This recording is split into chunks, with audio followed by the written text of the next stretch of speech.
안녕하세요. 둔둔튜브입니다. 개인적으로 둔둔이 좋아하고 또 좋아했던 뮤지션이죠. 권지용. 지드래곤이라는 이름이 더 유명한 분이죠. 오늘 그분께서 경찰서에 출석해서 마약류 투약 혐의로 조사를 받았습니다.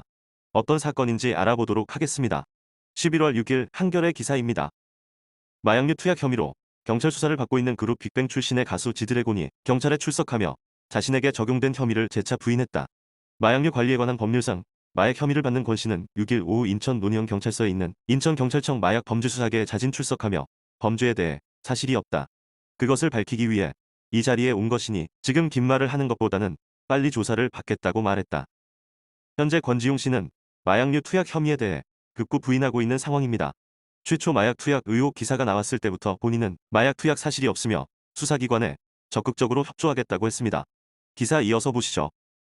마약류를 제공한 혐의를 받는 의사와 아는 사이인지를 묻는 취재진 질문에는 없다고 답했다. 강남에 있는 유흥업소에 출입한 적 있나라는 취재진 질문에는 두고 봐야죠라고 답했다. 탈색이나 염색을 한 사실이 있냐는 질문에는 한 적 없다고 했다. 경찰은 이날 권 씨를 상대로 간이시약 검사를 진행해 마약 투약 여부를 확인할 계획이다.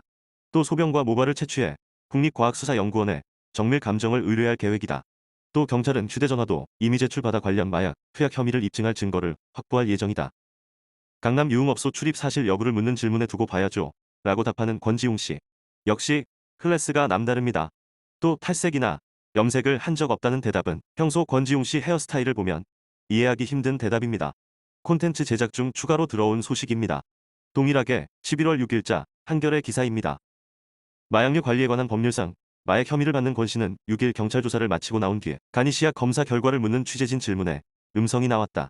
정밀 검사도 긴급 요청한 상황이라며 수사기관이 정확하고 신속하게 결과를 발표해주면 좋겠다고 말했다. 간이시약 검사는 5에서 10일 안에 마약을 했을 경우에 양성 반응이 나온다.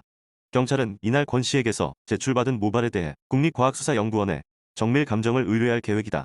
앞서 배우 이성균 씨도 지난달 28일 첫 소환 당시 간이 시약 검사에서 음성 판정을 받았다. 권 씨는 경찰 조사에 협조하겠다는 입장을 재차 강조하기도 했다. 권 씨는 조사에 필요한 것은 적극적으로 임했다며 제출하지 않았고 나중에 제출할 필요가 있으면 제출하기로 했다고 했다. 추가 소환에 응할 것이냐는 질문에는 부르면 와야겠죠 라고 답했다. 간이시약 검사에서는 음성이 나왔다고 합니다. 이제 정밀 감정만 남은 상황인데 어떻게 진행될까요?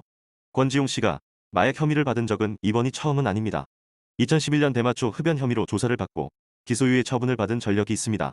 과거 사례가 있어서 이번에 이렇게 의심을 받는 것일까요?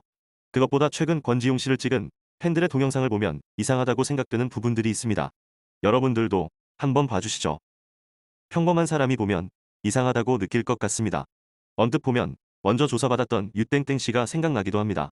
하지만 사람을 섣불리 의심해서는 안 됩니다. 우리나라는 자유민주주의 국가이며 법치주의 국가입니다. 무죄 추정의 원칙에 따라 입증되지 않은 혐의를 의심해서는 안 됩니다. 우리나라 사법부에 바라는 점은 단 한 가지입니다. 유전무죄 무전유죄라는 말이 유언비어가 되는 그날을 만들어 주시길 바랍니다. 사필 규정 인과응보라는 단어가 떠오르는 오늘 사건에 대한 둔둔의 생각.